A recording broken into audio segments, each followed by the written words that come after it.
buenos días. Estamos muy contentos de poder estar acá para juntos compartir acá de la palabra del Señor y gozarnos, ¿verdad? Como su iglesia. Y hablando de iglesia, en este mes nosotros estamos teniendo este tema: ¿por qué necesito la iglesia? Yo conozco varias personas que dicen que son cristianos y que no necesitan la iglesia porque tienen a Cristo en su corazón. Bueno, me encantaría que cada uno de nosotros pudiera estar preparados, en primer lugar, para saber por qué yo, en lo personal, necesito la iglesia. Y en segundo lugar, para que podamos animar a estas personas que ya tuvieron un encuentro con el Señor, y estar preparados y animarles y exhortarles a que se unan, a que formen parte de la iglesia, ¿verdad? Para que puedan hacer en la iglesia lo que no pueden hacer cuando no son parte de ella. Ahora,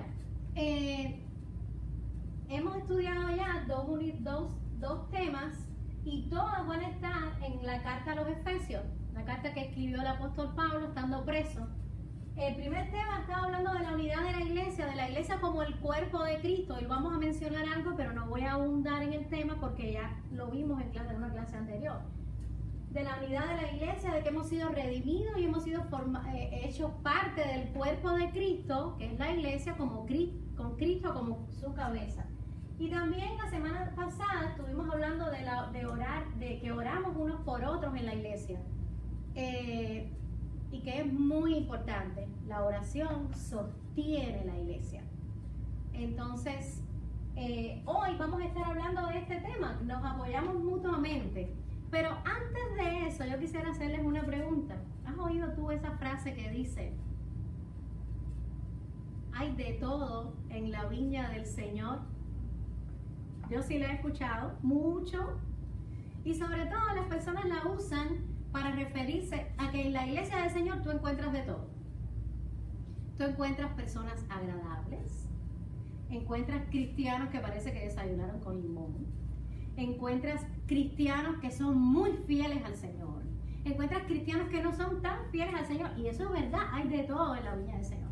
Pero yo quiero usar de una manera diferente hoy esta frase: hay de todo en la viña del Señor, porque el Señor nos ha dado a todos dones. Si tú tuviste un encuentro con Jesucristo, tú tienes dones, porque el Espíritu de Dios te dio dones. Y hay de todo en la viña del Señor. En la viña del Señor, en la iglesia del Señor, hay todo lo que se necesita para que Dios pueda cumplir su propósito y pueda seguir adelante con su obra. Vamos a estar hablando hoy de eso. Dios da dones espirituales a su iglesia para cumplir con su trabajo. De esto vamos a estar hablando en la clase de hoy. Dios da dones espirituales a su iglesia para que los use. Simplemente para eso. Para que la iglesia, cada hermano, use sus dones para llevar adelante la obra del Señor. Vamos a orar. Señor, gracias por tu palabra, porque nosotros sabemos que tu palabra es clara, es viva, es eficaz y penetra ahí, Señor, hasta lo más profundo de nuestros corazones. Rogamos en el nombre de Cristo que en esta mañana tú nos hables, Señor. Que todos juntos podamos aprender y entender, Señor, nuestro lugar en la iglesia y por qué necesitamos tu iglesia. Ayúdanos, Señor. Te lo rogamos en el nombre precioso de Jesucristo. Amén. Y como les había hablado anteriormente, estamos estudiándolo en la carta de los Efesios. Y vamos a estar en Efesios capítulo 4. Efesios capítulo 4, y vamos a comenzar leyendo los versículos del 1 al 7. Voy a leer para ustedes. Dice Pablo, el apóstol Pablo: yo pues, preso en el Señor, os ruego que andéis como es digno de la vocación con que fuisteis llamados, con toda humildad y mansedumbre, soportándoos con paciencia los unos a los otros en amor, solícitos en guardar la unidad del Espíritu en el vínculo de la paz. Un cuerpo y un espíritu, como fuisteis también llamados en una misma esperanza de vuestra vocación, un Señor, una fe, un bautismo, un Dios y Padre de todos, el cual es sobre todos, por todos y en todos. Pero a cada uno de nosotros fue dada la gracia conforme a la medida del don de Cristo. Que es todo esto tan enredado que parece a nuestros oídos, pero nosotros, gracias al Señor y con la ayuda de su Espíritu, podemos escudriñarlo, estudiarlo y entenderlo muy bien, porque el Señor nos lo enseña. Y quiero empezar con este detalle que ya habíamos dicho al principio. Dice, yo pues preso en el Señor. ¿Cómo estaba Pablo? Cuando escribió esta carta estaba preso. Preso y exhortando a los hermanos. ¿Exhortándonos a qué? Dice, os ruego que andéis como es digno de la vocación con que fuisteis llamados. ¿Qué quiere decir toda esta frase tan complicada? Cuando tú andas en lo que es digno, tú estás viviendo como es digno, como Dios demanda de ti, como Dios quiere que tú vivas, ya que eres su hijo. Una vez que tú eres hijo de Dios, tú tienes que obedecer a Dios y andar como Él te dice. Entonces Pablo está rogando, les ruego que anden ustedes, que vivan como es digno de la vocación con que fuiste llamado, como Dios quiere. Dios los ha llamado a ustedes para tener un estilo de vida diferente. Vívanlo así, anden en ese estilo de vida. Entonces, ¿a qué nos ha llamado Dios? Aquí yo puse cómo nosotros debemos vivir, cómo estamos llamados a vivir en la iglesia. Recuerden que estamos hablando en las cosas que hacemos unos a otros, aunque también lo tenemos que hacer para las personas que no conocen a Cristo. Pero enfoquémonos ahora cómo nosotros debemos vivir en la iglesia, para que las personas que no conocen a Cristo, cuando nos vean a Cristo en nuestra iglesia. Dice, número 1, que tenemos que vivir con humildad.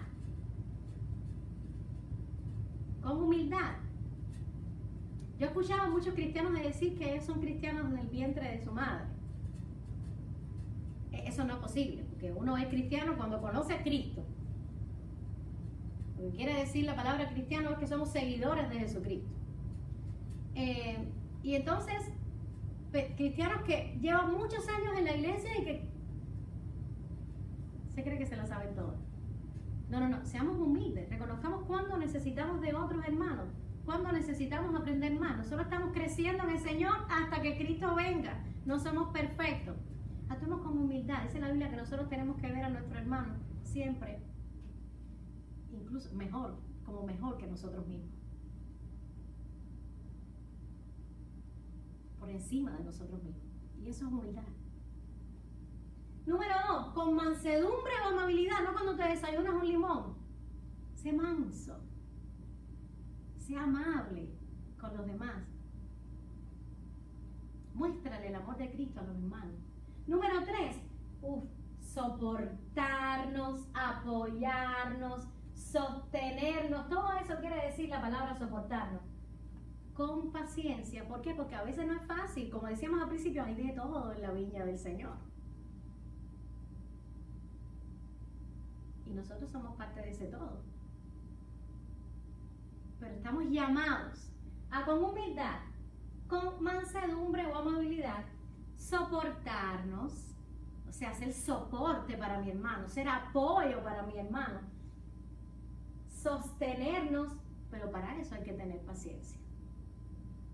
Con paciencia. Estamos además llamados a esforzarnos en mantener la unidad que nos proporcionó el Espíritu Santo. Ese que es el que nos mantiene unidos, el mismo espíritu que tienes tú y que tengo yo cuando decidí entregar mi vida a Cristo. Ese nos mantiene unidos. Bueno, vamos nosotros a esforzarnos en mantener esa unidad. La unidad que proviene del Espíritu por medio de la paz. Seamos pacificadores.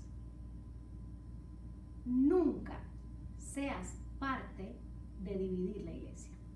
Eso no es lo que Dios te ha llamado a ti a hacer. A ti y a mí, Dios nos ha llamado a que nos esforcemos a mantener la unidad que proviene del Espíritu por medio de la paz. Ahora, yo tengo una pregunta acá. ¿Cuál crees tú que sea una de las cosas que más llama la atención a las personas del mundo sobre la iglesia? Cuando las personas Tú invitas a alguien que no conoce al Señor a la iglesia, o tienes la posibilidad de hablar con alguien que no conoce al Señor y le dice, a mí me gusta, yo nunca he sido cristiano ni nada, pero a mí me han dicho así, a mí me encanta verlos como ustedes son. No sé si te han dicho, pero a mí me han dicho, la unidad de ustedes me ha llamado la atención. Cómo son unidos, cómo se ayudan unos a otros, cómo se aman unos a otros, cómo oran unos por otros. Eso es lo que Dios quiere y eso el mundo lo nota. Entonces, dice que nosotros tenemos un cuerpo, o sea, estamos unidos en el Señor como cuerpo de Cristo. Tenemos un espíritu, una esperanza, todo eso dice ese pasaje que acabamos de leer. Un Señor, una fe, un bautismo, un Dios y Padre de todos, que es sobre todos, por todos, o sea, que entregó, que dio su vida por todos y que está en todos en la forma del Espíritu Santo. Entonces tenemos tantas cosas que nos unen. Y el llamado a luchar, a esforzarnos por mantener esa unidad que proviene del Espíritu Santo. Dice también, pero a cada uno de vosotros fue dada la gracia conforme a la medida del don de Cristo. Dios repartió dones a los hombres. Como dije al principio, si tú conociste a Jesucristo, si tú entregaste tu vida a Jesucristo, si ya tus pecados han sido perdonados, si tú has sido lavado por la sangre de Cristo, si tú has sido redimido, perdonado, salvado y tienes una relación con Jesucristo, tú tienes dones que Dios ha puesto en tu vida. Ahora, ¿para qué son esos dones? Vamos a seguir leyendo. Vamos a saltar un poquito ahora, Efesios capítulo 4, versículo 11. Vamos a leer del 11 al 13. Dice, y Él mismo, ¿quién es Él? El mismo Dios. Constituyó a unos apóstoles, a otros profetas, a otros evangelistas, a otros pastores y maestros, a fin de perfeccionar a los santos para la obra del ministerio, para la edificación del cuerpo de Cristo, hasta que todos lleguemos a la unidad de la fe y del conocimiento del Hijo de Dios, a un varón perfecto, a la medida de la estatura de la plenitud de Cristo. ¿Qué quiere decir todo esto raro? Dios ha dado dones a la iglesia. Ahora estamos hablando no de todos los dones que están mencionados primero en los Corintios, creo que también en Romanos. Estamos hablando de un grupo de 5 dones que se llaman los dones ministeriales, que son dones administrativos. No quiere decir que tiene que ver con títulos, que tiene que ver con posición social, que tiene que ver con algo por encima en la iglesia. No tiene que ver, eso no existe, no debe existir en la iglesia del Señor. Pero son dones que Dios ha dado a sus siervos para que puedan llevar adelante su obra. Y los menciona muy bien aquí. Con el propósito de edificar la iglesia. Yo se los puse acá en esta lámina. Por ejemplo, el número 1, vamos a fijarnos en a ver si tiene que ver con posición social, me parece que no. Dice que los apóstoles. Que apóstol proviene del griego y que significa enviado. Se lo escribí por acá. Enviado. Y es la persona que propaga el evangelio. Es predicador, es misionero, es evangelizador. Y si lo vamos a poner en un lenguaje un poco más actual, este es el plantador de iglesia. Este es aquel hermano o hermana que está listo para ir donde el Señor le diga, a un lugar donde nadie ha ido, y plantar ahí una iglesia, empezar la obra, predicar el evangelio, pues plantar la iglesia, estructurarla y después que venga otro, ¿verdad? Ser su pastor. Este tipo de personas. ¿Recuerdan los apóstoles? Cuando la iglesia primitiva allí, la primera iglesia, la iglesia que fundó Jesucristo, los primeros estos seguidores de Cristo que fueron dispersados y que plantaron iglesias donde quieran que llegaron. Personas humildes, personas como estas aquí, mira, este tipo de personas que Dios está llamando a ser. Recuerda que no estamos hablando de un nombre, apóstoles, no. No es eso lo que Dios quiere. Dios quiere siervos que sirvan al Señor y a los hombres, que prediquen su palabra y que lleven adelante su obra. Número 2, dice que los profetas, la palabra profeta significa mensajero de Dios. Estos profetas anuncian el mensaje de Dios, pero también, como podemos ver en Hechos 15:32, que si después quieren lo buscan en la casa porque no tenemos tiempo para leer todo acá, dice que anuncian, consuelan y confirman. Ahí está hablando de Judas y de Silas, que eran profetas e hicieron esta obra. Número 3, evangelistas. Los evangelistas son misioneros. Son los misioneros que predican el evangelio a las personas que no conocen a Cristo. Tienen un llamado especial de Dios para eso. Aquí todos hemos sido llamados, comisionados por Dios para predicar el evangelio. Pero yo no sé si tú has conocido esos misioneros, que yo quisiera de verdad tener ese don, que aprovechan lo más mínimo. Ya ellos están conversando con una persona y están pensando que esa persona necesita a Cristo, y en el más mínimo instante, cuando menos tú te lo imaginas, ahí ya le sueltan el evangelio. Cuando vienen a ver, ya llevaron a la persona a Jesucristo. Y yo me quedo, wow, qué clase de bendición esa, qué enfoque, qué llamado tan precioso del Señor. Hablando de este tipo de personas. Número 4, pastores y maestros. El pastor tiene la responsabilidad de cuidar, guiar y dirigir una congregación. Pero también, como maestro, tiene la responsabilidad de enseñar la sana doctrina. Hay de los pastores que no enseñan la sana doctrina. La sana doctrina es lo que dice la Biblia, sin añadirle ni quitarle, lo que dice la palabra del Señor. A eso están llamados los pastores. Aunque también este don de enseñanza se menciona por separado. Hay hermanos que tienen el don de enseñanza y no son pastores.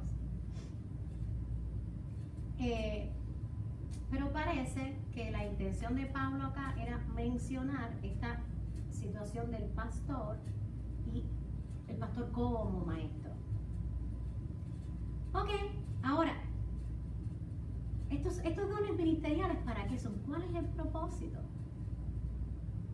Dice, a fin de perfeccionar a los santos para la obra del ministerio, para la edificación del cuerpo de Cristo, hasta que todos lleguemos a la unidad de la fe y del conocimiento del Hijo de Dios.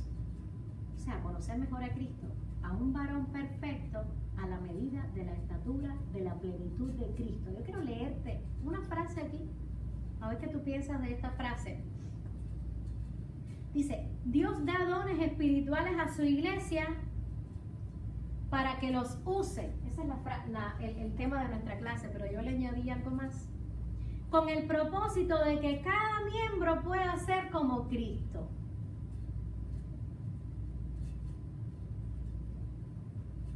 Te dejo pensar unos segundos. Voy otra vez. Dios da dones espirituales a su iglesia para que los use con el propósito de que cada miembro pueda ser como Cristo.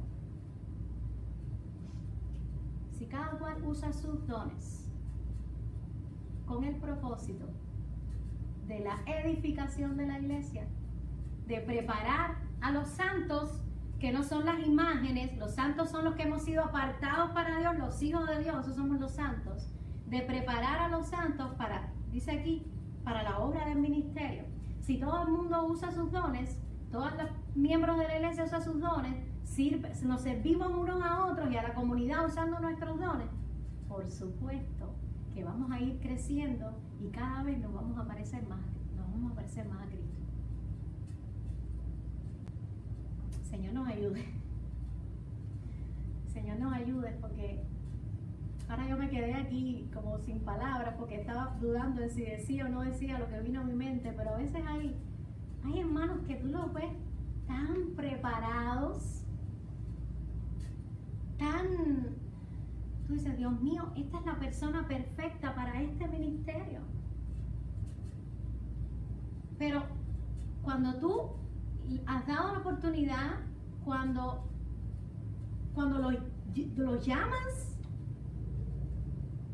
no están dispuestos, entonces lo tiene que hacer una persona que no está tan preparada y a lo mejor no sale tan bien, pero bueno, de todas maneras Dios nos usa. Qué bueno sería que pudiéramos entender, número uno, que tenemos dones dados por Dios y que no nos los dio para que los guardemos, nos los dio para que los usemos en su obra. Número dos, que esto únicamente se puede hacer si tú eres parte de la iglesia de Jesucristo. Si tú eres un cristiano sin iglesia, ¿cómo vas a servir? ¿Cómo vas a poner tus dones a disposición de la iglesia? No puedes. Por eso necesitas una iglesia, por eso necesitas comprometerte, congregarte con una iglesia para que puedas desarrollar tus dones. A la gloria de Dios. Seguimos, y esta ya es la última parte. Dice Efesios capítulo 4, versículos del 14 al 16. Para que ya no seamos niños fluctuantes. Es decir, que hoy creo esto y mañana esto. No, tengo que estar preparado. Llevados por doquier de todo viento de doctrina. Creyendo todo lo que me dicen por ahí, todo lo que escucho en YouTube, todas las predicaciones que escucho por ahí, todos los escritos que veo en Facebook, en Twitter, en ¿dónde más? Instagram, donde quiera por ahí yo veo un escrito y ya me lo creí. No. Tú ves un escrito y te gustó y mira a ver si eso es lo que dice la Biblia.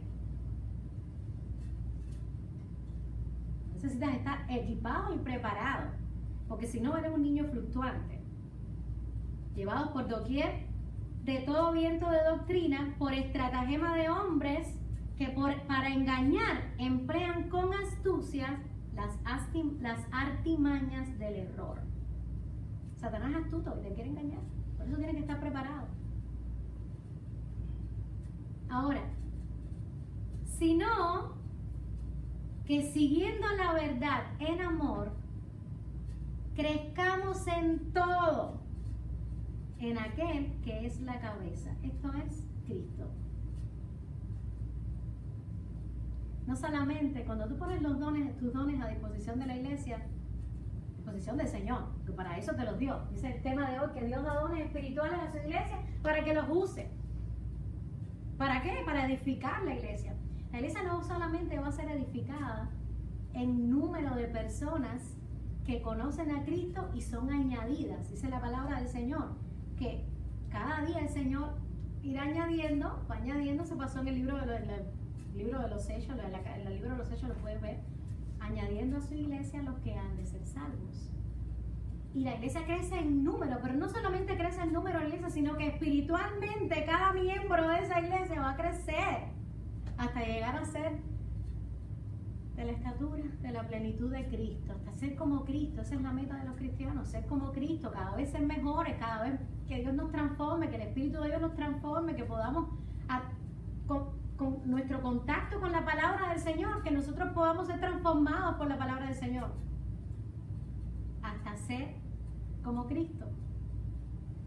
Entonces el crecimiento es grande, es mucho, cuando tú pones tus dones al servicio del Señor y de su iglesia.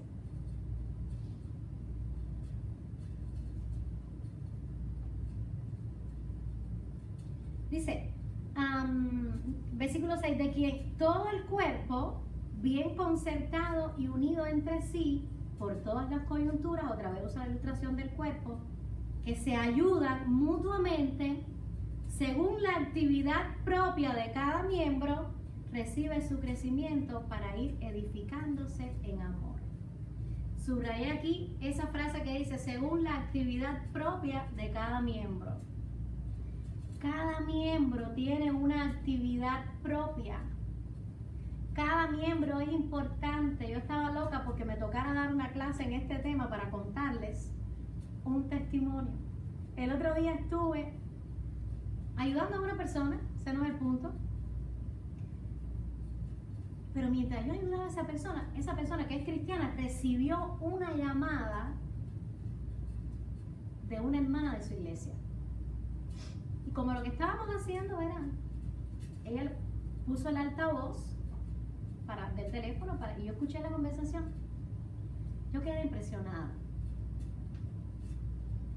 La llamada fue de una anciana que se estaba disculpando porque con la situación del coronavirus ella había tenido tanto trabajo que no había tenido tiempo de llamar a esa señora con la que yo estaba. Yo decía, para dentro de mí, eso fue el principio de la conversación, ¿no? Yo decía, pero qué tan ocupada puede haber estado esta ancianita con la situación del coronavirus si los ancianitos están en su casa cuidándose para no exponerse al coronavirus. Lo cierto es que esta hermana tiene un ministerio. Yo estoy diciendo aquí que tiene un ministerio. A lo mejor es que ella, en su corazón, Dios puso este ministerio. Y ella lo hizo. Y no sé si con autorización del pastor, yo no sé cómo funciona porque ella es de otra iglesia, no es de nuestra iglesia. Pero lo cierto es que ella tenía una lista de los enfermos de su iglesia de coronavirus y ella los estaba llamando, y los estaba orando por ellos, y los estaba alentando, y había tenido tanto trabajo que no había podido llamar a esta otra señora que no estaba enferma de coronavirus, sino estaba enferma de otra cosa, pero que ella normalmente tiene contacto y la llama. Dice, he tenido tanto trabajo. Yo quedé marcada, impresionada con esa llamada. Resultó un poquito larga la llamada, pero nosotros estábamos haciendo algo que la señora tenía tiempo para escuchar y compartió con ella un rato. Entonces, mi hermano, no pienses que no tienes dones. Tienes dones, y más de uno. Úsalo para la gloria del Señor. No te dejes engañar. Muchas personas han vivido engañadas de que la vida cristiana es cuando ya tú, entregas tu vida a Jesucristo y vienes y te sientas en un banco, te llenas, te hinchas de escuchar al pastor, de cantar al Señor, qué rico, saludé a mis hermanos el domingo, me voy para mi casa. Llevo una vida normal durante toda la semana hasta el próximo domingo. No es así. Tú tienes dones y has sido llamado por el Señor. Mira, a usarlos. ¿Por qué? Porque cuando tú usas tus dones, tú contribuyes a la unidad de la iglesia de Cristo. Tú contribuyes al crecimiento, a la edificación de la iglesia de Cristo, y a eso tú has sido llamado. Y es una lista en la que tú tienes que marcar el don que tú tienes o el que preferirías tener. Página 103 del folleto, 103 del folleto del estudiante, del libro del estudiante. Hazlo, por favor. Te vas a sorprender de cuántos dones tú tienes y no estás usando. Y si algo te llama la atención aquí, que te gustaría tener, piénsalo, Señor. Piénsalo, Señor. Vamos a orar. Padre, tú has sido bueno. Tú has dotado a tu iglesia de dones, varios, diversos, y todos para el bien nuestro, Señor, para la edificación de tu iglesia. Te rogamos, Padre, en el nombre de Cristo, que tú despiertes a tu iglesia, Señor, donde quiera que esté. Que tu Espíritu Santo ahora mismo esté tocando a cada hermano. Y que tú ayudes a nuestros hermanos, Señor, a descubrir sus dones. Y a ponernos al servicio, a tu servicio, al servicio de la iglesia. Pero te vamos a pedir más, Señor. Te vamos a rogar en el nombre de Cristo que a cada una de las personas que dicen que son cristianos y no están comprometidos con ninguna iglesia, Señor, que tú los llames. Que tú los llames, porque sabemos que esa no es tu voluntad. Tú comprometiste la vida de tu propio Hijo para salvación nuestra. Nosotros necesitamos, tenemos el deber y hemos sido llamados a ser parte de tu iglesia, a comprometernos y a servirte. Ayúdanos, Señor, porque te necesitamos desesperadamente, estamos muy desenfocados. Enfócanos, Dios. Te lo rogamos en el nombre de Jesucristo. Amén.